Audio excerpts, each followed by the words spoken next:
السلام علیکم ورحمۃ اللہ وبرکاتہ۔ انسان مر جاتا ہے مگر خواہشیں نہیں مرتی۔ دیکھیے نبی آخر الزمان صلی اللہ علیہ وسلم اس کائنات کے سب سے قابل یقین اور قابل اعتماد پیغمبر ہیں۔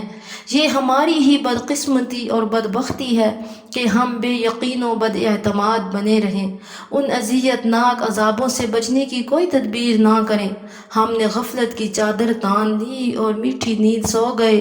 سنبھلنے، سمجھنے اور عمل کرنے کا وقت ہم سے جاتا رہا، جو ہمیں حسرت اور افسوس کی تصویر بنا گیا۔ نبی کائنات صلی اللہ علیہ وسلم نے اپنی ذمہ داری پوری کی اور ہمیں کامیابیوں کی تمام راہوں سے مطلع کر دیا، تمام نفع مند اور نقصان دہ چیزوں کے بارے باخبر کر دیا، مگر حق بات کے سامنے ہمارے نفس نے ہیلوں اور تعویلوں کا انبار لگا دیا، جس میں ہم الجھ کر رہ گئے اور ہم سے عظیم فائدے اوجھل ہو گئے۔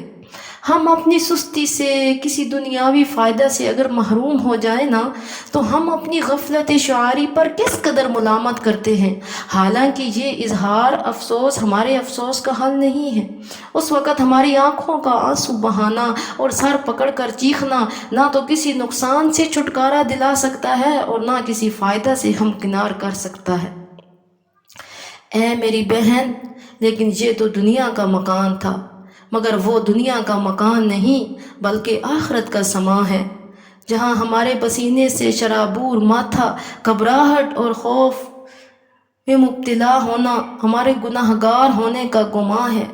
شاید اس کی وجہ دل کا بے یقین ہونا، زندگی کے مزیدار لمحات سے لطف اندوز ہونا اور ہمیشہ رہنے والی آخرت کی حقیقت سے ناآشنا ہونا ہے۔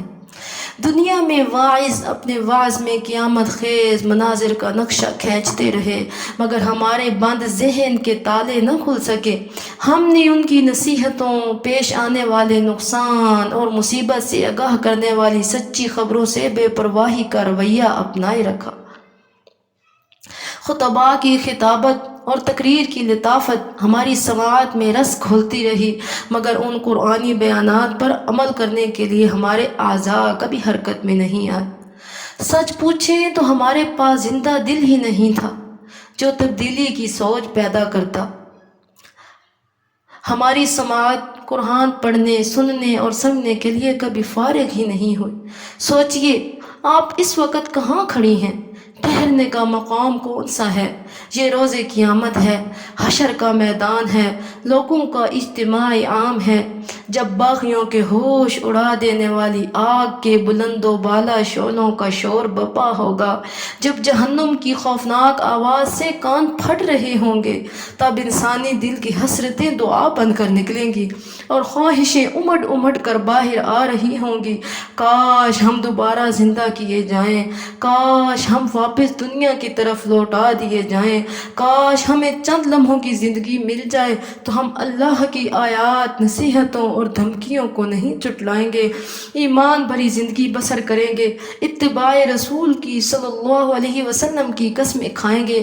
آج کے دن لوگ معاشرہ، برادری، قوم، قبیلہ، خاوند اور بیٹوں کی محبت میں رسول کریم صلی اللہ علیہ وسلم کے فرامین سے اعراض کرنے پر افسوس کریں گے۔